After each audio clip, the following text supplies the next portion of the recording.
यंदा कापूस लागवड घटली. जळगावमध्ये कापसाच्या आवकमध्ये घट.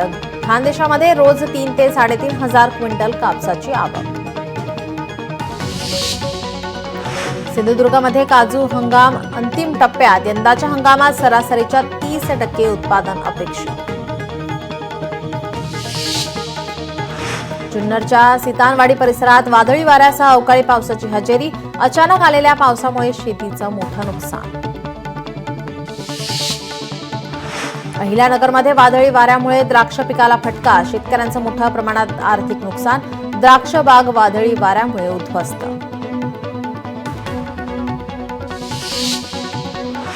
गुळ बाजारावर उन्हाचा परिणाम. बाजारात गुळाच्या मागणीबरोबर दरातही घट. गुळाचे दर क्विंटलला 4,200 ते 4,500 रुपयांवर.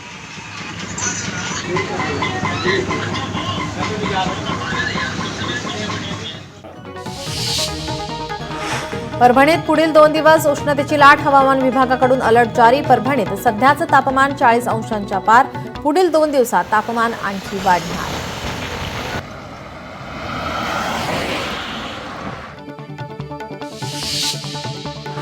राज्यात येत्या आठवड्यात अवकाळी पावसाचा अंदाज. विदर्भात मेघगर्जनेसह पावसाचा अंदाज. हवामान खात्याचा अंदाज.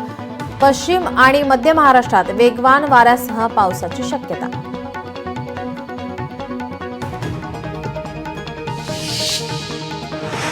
पुण्यातील तापमान 40 अंशांवर जाण्याची शक्यता. उन्हाचा चटका. उष्मा सहन करावा लागणार. राज्यातील तापमानात देखील वाढ. परभणीच्या ग्रामीण भागात विहिरींच्या पाणी पातळीत झपाट्याने घट. उन्हाच्या तीव्र प्रमाणात वाढ झाल्यामुळे घट. शेतीसाठी आवश्यक असलेले पाणी मिळवणेही नागरिकांसाठी मोठे आव्हान. रायगड जिल्ह्यात शेकापला मोठा धक्का. माजी आमदार पंडित पाटील करणार भाजपामध्ये प्रवेश. मुहूर्त ठरला. 16 एप्रिलला मुंबईत पक्षप्रवेश. उद्धव ठाकरेंच्या शिवसेनेला सत्तेसोबत यायचंय. भाजपा नेते चंद्रकांत पाटलांचा मोठा गौप्यस्फोट. पण ठाकरेंना कोणी सत्तेसोबत घेत नाही. चंद्रकांत पाटलांचं वक्तव्य. संभाजीनगरमध्ये अंबादास दानवेंच्या मेळाव्याला खैरेंची दांडी. ठाकरेंच्या शिवसेनेत दानवे विरुद्ध खैरे वाद पुन्हा चव्हाट्यावर. शिवसेना आपण वाढवली. अंबादास नंतर आला खैरेंचा हल्लाबोल. अंबादास दानवेंमुळे शिवसेनेतील अनेक लोक फुटले. दानवेंविरोधात उद्धव ठाकरेंकडे तक्रार करणार. चंद्रकांत खैरेंचं वक्तव्य. रोहित पवार इंग्लिश मीडियममध्ये शिकलेले. सोन्याचा चमचा जन्माला घेऊन आलेले पोट्ट. गुलाबराव पाटलांचा सणसणीत टोला. नांदेड शहरात घामोडिया फॅक्टरी परिसरात घाणीचं साम्राज्य. बस स्थानक परिसरात अस्वच्छता पसरल्याने नागरिकांचे आरोग्य धोक्यात. तक्रार करूनही पालिकेचं दुर्लक्ष. आरोप करत नागरिकांची समस्येचं निराकरण करण्याची मागणी. नांदेडमध्ये चेनापूर येथील जगदंबा देवीची यात्रा उत्साहात संपन्न. 9 दिवस गावात विविध कार्यक्रमांचं आयोजन. कुस्ती स्पर्धेत महिला कुस्तीपटूंचा पुरुष कुस्तीपटूंवर विजय.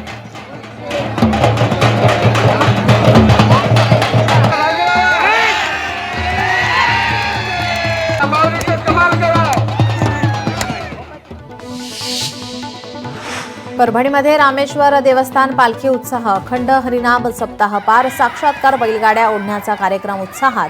हजारो भाविकांचा मोठ्या संख्येने सहभाग.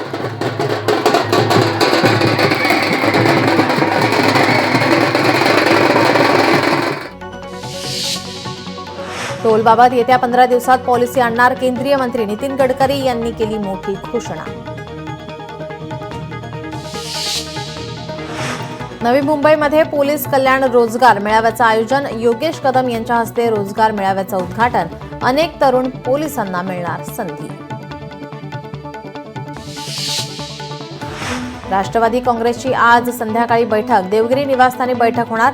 बैठकीला सर्व आमदार आणि खासदार उपस्थित राहणार. शिवप्रतिष्ठानचे संस्थापक संभाजी भिडे यांच्यावर श्वानाचा हल्ला. शासकीय रुग्णालयात संभाजी भिडे यांच्यावर उपचार.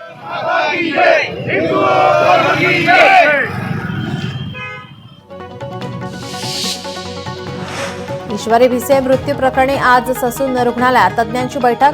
ससूनची समिती आज करणार गर्भवती महिला मृत्यू प्रकरणाचा तपास.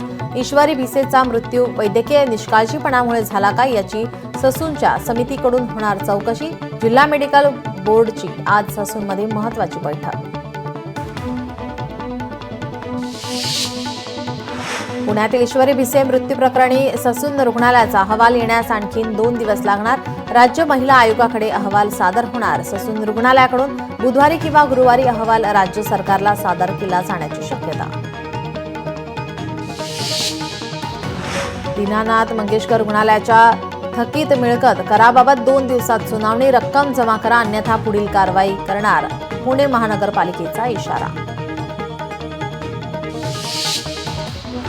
आज दुपारी 12 वाजता राज्य मंत्रिमंडळाची बैठक. ईश्वरी भिसे मृत्यू प्रकरणी चौकशी समितीच्या अहवालावर मंत्रिमंडळाच्या बैठकीत चर्चा होणार. दीनानाथ मंगेशकर रुग्णालयाच्या कारभाराबाबत शासनासमोर 2 अहवाल सादर होणार.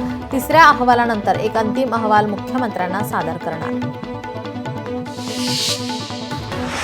अधिकारी महासंघाचे संस्थापक ग.दी. कुलथे यांचं हृदयविकाराच्या झटक्याने निधन. वयाच्या 86व्या वर्षी निधन. आज दुपारी त्यांच्या पार्थिवावर मुंबईत होणार अंत्यसंस्कार.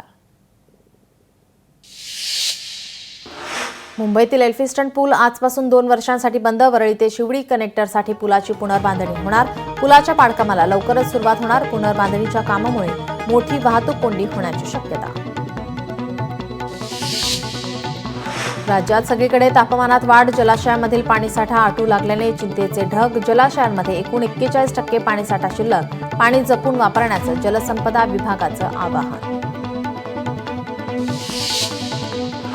आता घराच्या मेंटेनन्सवरही लागणार जीएसटी. दरमहा आता मेंटेनन्सवर 7,500हून अधिक खर्च होत असल्यास खात्री. जास्त मेंटेनन्सवर 18% जीएसटी लागण्याची शक्यता. एमपीएससी विद्यार्थ्यांचं शिष्टमंडळ मुंबईत आयोगाची भेट घेणार. विद्यार्थ्यांच्या आंदोलनाला पुणे पोलिसांनी नाकारली परवानगी. राज्यसेवा पूर्व परीक्षा 45 दिवसांनी पुढे ढकलण्याची मागणी करणार. मुंबईकरांचा प्रवास आणखी सोपा होणार. लवकरच चेंबूर ते मानखुर्द दरम्यान धावणार मेट्रो लाईन 2B लवकरच होणार सुरू. पहिल्या टप्प्याची चाचणी येत्या 16 एप्रिलपासून. मेट्रो मार्गावरील 5 स्थानकांची कामं पूर्ण. लोकल प्रवाशांना मध्य रेल्वेकडून खुशखबर. मध्य रेल्वेवर एसी लोकलच्या फेऱ्या वाढवण्यात येणार. 16 एप्रिलपासून होणार अंमलबजावणी. पनवेलमधील बारवई तालुक्यातील ठुमरेवाडीमध्ये रानगव्याचा मुक्त संचार. रहिवाशांमध्ये भीतीचं वातावरण.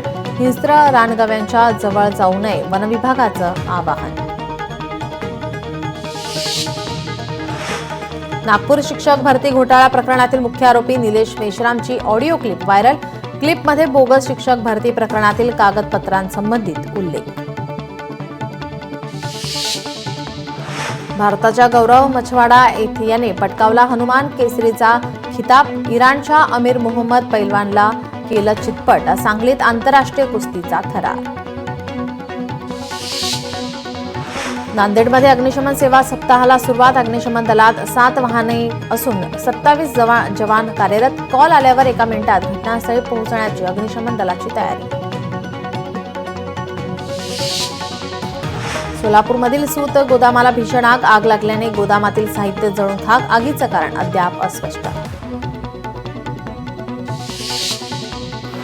पिंपरी चिंचवडच्या सांगवी परिसरात मीटर रूमला लागलेली भीषण आग. या आगीवर नियंत्रण मिळवल्याने मोठा अनर्थ टळलाय. आगीत कोणतीही जीवितहानी नाही. धुळ्यात साक्री तालुक्यात अचानक झोपड्यांना आग. संसार उपयोगी वस्तू जळून खाक. झोपडपट्टीमधील कुटुंब कामानिमित्त शेतात गेल्याने मोठी दुर्घटना टळली आहे. आगीचं कारण अस्पष्ट. मालेगावमध्ये सत्यम इलेक्ट्रॉनिक्सच्या गोदामाला भीषण आग. लाखो रुपयांचे साहित्य जळून खाक. आगीचं कारण अस्पष्ट. पुणे महानगरपालिकेच्या हद्दीत डोंगरमाथा, डोंगर उतार तसेच जैववैविध्य उद्यान आरक्षणामध्ये बांधकामाच्या परवानगीसाठी अभ्यास गट. या निर्णयाला पर्यावरणवाद्यांचा विरोध. समितीमध्ये तज्ज्ञांना स्थान का नाही? सवाल उपस्थित. ताडोबाच्या अंधारी व्याघ्र प्रकल्पाच्या मोहुली वन परिक्षेत्रात वाघाचा मृत्यू. अनेक तपासासाठी वाघाचा मृतदेह हैदराबादच्या प्रयोगशाळेत पाठवण्यात आलाय. हिंगोलीत पिंपळदरी रस्त्यावर साईट पट्ट्यांचं काम न झाल्याने अपघातात वाढ, रस्त्यांच्या साईड पट्ट्याचं काम करण्याची वाहन चालकांची मागणी.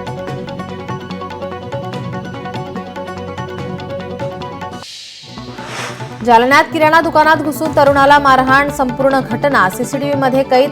कारण अस्पष्ट. कदीम जालना पोलीस स्टेशनमध्ये गुन्हा दाखल. पोलिसांकडून अधिकचा तपास सुरू. यवतमाळमध्ये घरगुती वादातून पतीने केली पत्नीची हत्या. या घटनेचा पोलिसांकडून अधिक तपास सुरू. पिंपरी चिंचवडमध्ये मुख्य रस्त्यावर पडलेले झाड हटवले. महानगरपालिकेच्या अग्निशमन विभागाने झाड हटवले. अमरावती ग्रामीण पोलिसांकडून 48 लाख किमतीचा दारूसाठा नष्ट. 22 पोलीस स्टेशनमधील 546 गुन्ह्यातील हा दारूसाठा. मुख्यमंत्र्यांच्या 100 दिवसांच्या कृती आराखड्यादरम्यान पोलिसांची कारवाई.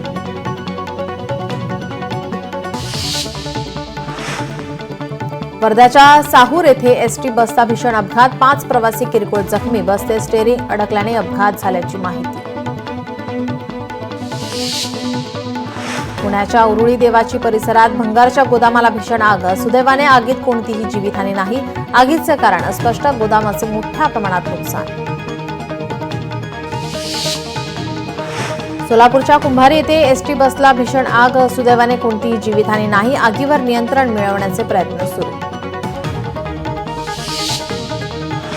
पैठणमध्ये पोलिसाला दमदाटी करून जप्त वाळूचे वाहन पळवले. वडवाळी शिवारातील नायगाव फाट्याजवळील घटना. या प्रकरणाचा पोलीस स्टेशनमध्ये गुन्हा दाखल. पिंपरी चिंचवडमध्ये एटीएम मधील बॅटरीज चोरी करणाऱ्या चोरट्याला अटक. आरोपीकडून 4 लाख रुपयांचे 24 बॅटरीज जप्त.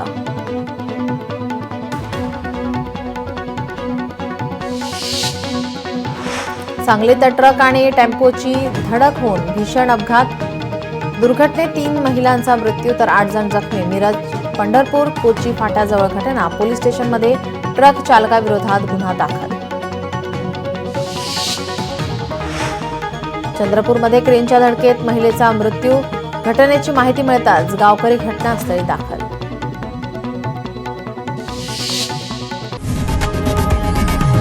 लोकशाही मराठी ऐका, पहा, जागरूक रहा.